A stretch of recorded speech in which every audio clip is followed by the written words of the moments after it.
Salam saudara berkati Tuhan kita Yesus Kristus. Wahyu pasal yang ketiga ayat yang ke-19 berbunyi demikian, saudara, barang siapa kukasihi, ia kutegur dan kuhajar. Sebab itu relakanlah hatimu dan bertobatlah. Nah, kabar baiknya bagi kita, alasannya Tuhan Yesus mau mati di salib oleh karena Tuhan Yesus mengasihi kita, seluruh umat manusia. Sementara di ayat yang ke-19 dari Wahyu 3 ini berbunyi, barang siapa kukasihi. Barang siapa berarti ada yang dikasihi, ada yang tidak dikasihi. Nah, yang dikasihi ini adalah orang yang tidak menolak Yesus, yang mau menerima Yesus sebagai Tuhan. Ini adalah satu-satunya penebus. Sementara yang tidak dikasihi Yesus tentunya orang-orang yang menolak Tuhan. Jadi kasih Tuhan berikan kepada semua orang, tapi ada yang tidak mau menerima Tuhan, ada yang mau menerima Tuhan. Nah, firman ini berbunyi, barang siapa kukasihi. Jadi kepada orang-orang yang menerima Yesus sebagai Tuhan dan Juru Selamatnya, yang berjalan turut kehendaknya, itu adalah orang-orang yang dikasihi Tuhan.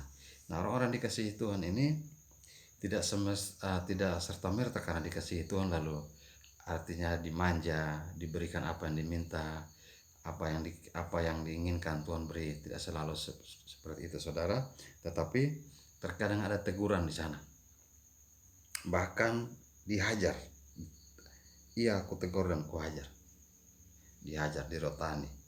Nah, kalau hanya ditegur ini masih terbilang ringan, tapi kalau sampai dihajar terkadang menyakitkan.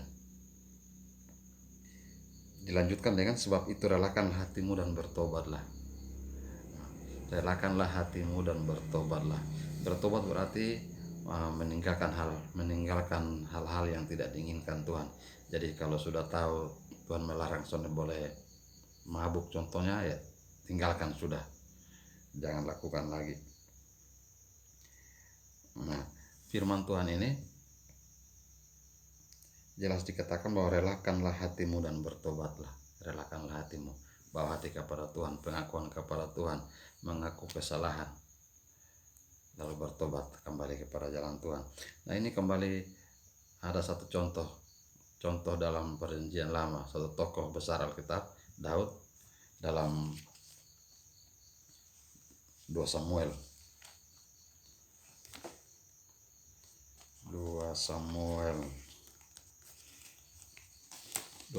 pasal yang ke-7 ayat yang ke-14, saudara diberkati Tuhan, berbunyi, aku akan menjadi bapanya dan ia akan menjadi anakku. Apabila ia melakukan kesalahan, maka aku akan menghukum dia dengan rotan yang dipakai orang, dengan pukulan yang diberikan anak-anak manusia. Jadi Tuhan berjanji kepada Daud bahwa kerajaannya akan dikokohkan Tuhan. Di ayat yang ke-9 dari 2 Samuel 7 ini, saudara, berbunyi ayat yang ke-8, akulah yang mengambil engkau dari padang. Jadi Allah yang mengambil Daud dari padang, lalu Daud dijadikan raja. Nah, dan Allah berjanji kepada Daud bahwa kerajaannya akan Tuhan kokohkan. Tuhan akan buat kerajaannya itu menjadi kerajaan yang tidak ada kerajaan seperti kerajaan yang dipimpin oleh Daud. Ayat yang ke-16, keluarga dan kerajaanmu akan kokoh untuk selama-lamanya di hadapanku, tahtamu akan kokoh untuk selama-lamanya. Jadi ada janji Tuhan di sana kepada Daud, tetapi juga ada semacam warning di sana, peringatan. Ayat 14, aku akan menjadi bapanya. Jadi Allah yang akan menjadi bapa daripada Daud, dan dia akan menjadi anakku. Dan Daud akan dipanggil anak oleh Allah. Apabila ia melakukan kesalahan, maka aku akan menghukum dia dengan rotan yang dipakai orang dan dengan pukulan yang diberikan anak-anak manusia. Ini, saudara diberkati Tuhan, Daud dikasihi oleh Allah. Oleh karena itu, kalau Daud melakukan kesalahan, maka Tuhan akan merotani dia dengan pukulan yang diberikan anak-anak manusia. Ini suatu hal yang tidak menyenangkan terkadang bagi orang yang mengasihi Tuhan. Tetapi ini salah satu bukti, salah satu ciri daripada orang-orang dikasihi Tuhan. Jadi ciri khas dari orang-orang dikasihi Tuhan tentunya kalau buat salah Tuhan tegur, buat pelanggaran dihajar. Nah, kalau Anda mengalami seperti ini, Anda harus tahu dan percaya bahwa Anda termasuk orang dikasihi Tuhan. Sementara kalau orang-orang tidak dikasihi Tuhan, tentunya tidak akan ditegur, tidak akan dirotani. Nah, kalau kita ambil contoh bangsa Israel, kalau melakukan kesalahan terkadang ditinggalkan Tuhan. Tuhan membiarkan mereka kalah dalam pertempuran. Tuhan tidak mendengarkan mereka saat memanggil. Kalau mereka berbalik daripada Tuhan, kalau mereka menyembah berhala. Tapi di saat mereka kembali mengaku dosa mereka, bertobat, berbalik kepada Tuhan, menyatakan mengakui kesalahan mereka, Tuhan akan kembali menolong mereka dan mereka akan kembali diberikan kemenangan. Ini contoh daripada yang ada Israel sebagai umat pilihan Allah.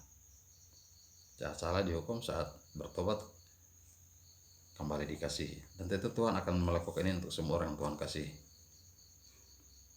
Sementara kepada orang-orang yang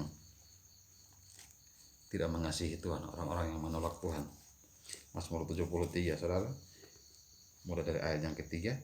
Sebab aku, ini Mazmur Asaf, ayat yang ketiga. Sebab aku cemburu kepada pembual-pembual, kalau aku melihat kemujuran orang-orang fasik. Jadi Asaf ini melihat, dia cemburu kepada para pembual. Dia melihat hidup mereka begitu mujur. Sebab kesakitan tidak ada pada mereka, sehat dan gemuk tubuh mereka. Jadi orang-orang fasik ini tubuhnya mereka sehat, gemuk. Mereka tidak mengalami kesusahan manusia, dan mereka tidak kena tulah seperti orang lain. Mereka tidak pernah mengalami kesulitan. Mereka tidak pernah mengalami kesusahan yang dialami orang-orang umat manusia ini. Orang-orang fasik tidak pernah ditegur Tuhan, tidak pernah dirotani Tuhan. Mereka hidupnya begitu enak, begitu nyaman. Sebab itu mereka berkalungkan kecongkakan dan berpakaian kekerasan. Di ayat ke-6. Ayat 7, karena kegemukan kesalahan mereka menyolok, hati mereka meluap-luap dengan sangkaan. Mereka menyindir dan mengata-ngatai dengan jahatnya, hal pemerasan dibicarakan mereka dengan tinggi hati. Mereka membuka mulut melawan langit, dan lidah mereka membual di bumi. Sebab itu orang-orang berbalik kepada mereka, mendapatkan mereka seperti air yang melimpah-limpah. Jadi terkadang banyak orang berbalik mengikuti cara hidup orang fasik, mengikuti bergaul dengan mereka karena hidup mereka begitu nyaman, santai, slow, gemuk, makmur, sentosa. Ayat 11, dan mereka berkata, bagaimana Allah tahu hal itu? Nah, mereka tidak menerima Tuhan, tidak percaya bahwa Tuhan tahu apa mereka lakukan. Adakah pengetahuan pada yang maha tinggi? Mereka seperti mengelak Tuhan. Apakah Tuhan tahu? Apakah ada pengetahuan pada yang maha tinggi? Ini orang-orang fasik, mereka hidup begitu nyaman, tidak pernah dirotani, tidak pernah kena pukulan. Karena Tuhan tidak mengasihi mereka, karena mereka menolak Tuhan, tidak percaya kepada Tuhan. Adakah pengetahuan pada yang maha tinggi? Luar biasa mereka punya kalimat, adakah pengetahuan pada yang maha tinggi? Seolah-olah bahwa yang maha tinggi Allah ini Allah yang terlalu cemen begitu. Nah, ini sesungguhnya itulah orang-orang fasik, mereka menambah harta benda dan senang selamanya. Nah, jadi sesungguhnya itu orang-orang fasik. Orang-orang fasik adalah orang yang menolak didikan, menolak teguran, tidak mau dikasih tahu. Sesungguhnya itu mereka, hidup mereka nyaman, santai. Sementara beda dengan orang dikasih, dia akan dirotani, dihajar, saudara. Lanjut ke ayat 18 dari Mazmur 73. Sesungguhnya di tempat licin kau taruh mereka, kau jatuhkan mereka sehingga hancur. Tetapi sesungguhnya orang-orang fasik ini Tuhan taruh mereka di tempat-tempat yang licin. Kau jatuhkan mereka sehingga hancur. Betapa binasa mereka dalam sekejap mata. Dalam sekejap mata mereka hancur, binasa. Lenyap habis oleh karena kedahsyatan. Jadi tiba-tiba saja mereka nggak bisa mengalami suatu hal yang akhirnya tidak tertolong. Mereka sudah ditegur, tapi mereka langsung dihajar. Seperti mimpi pada waktu terbangun, ya Tuhan, pada waktu terjaga rupa mereka kau pandang hina. Nah, ini orang fasik, rupa mereka kau pandang hina. Jadi kalau kita hidup sebagai orang Kristen, di gereja masih ditegur karena pendeta masih menegur dosa, di lingkungan kita buat kesalahan ada yang menegur, bahkan kita kadang sakit-sakit kalau melakukan suatu kesalahan, pelanggaran. Bersyukur karena itu tentunya salah satu alasan yang kita dikasihi Tuhan sehingga kita ditegur, dihajar. Kalau Anda mengalami ini, Anda orang dikasihi Tuhan. Dan tentunya kalau Anda mengalami ini dan Anda sebagai orang dikasihi Tuhan, Anda akan melakukan satu hal ini, saudara. Satu hal terakhir yang Anda akan melakukan. Pertama Tesalonika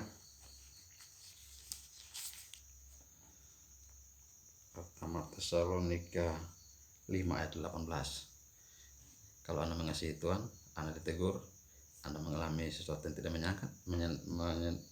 Anda mengalami suatu hal yang tidak menyenangkan, Anda tentu akan melakukan hal yang saudara. Pertama Tesalonika 5 ayat 16, ayat 18, mengucap syukurlah dalam segala hal, sebab itulah yang dikehendaki Allah di dalam Kristus Yesus bagi kamu.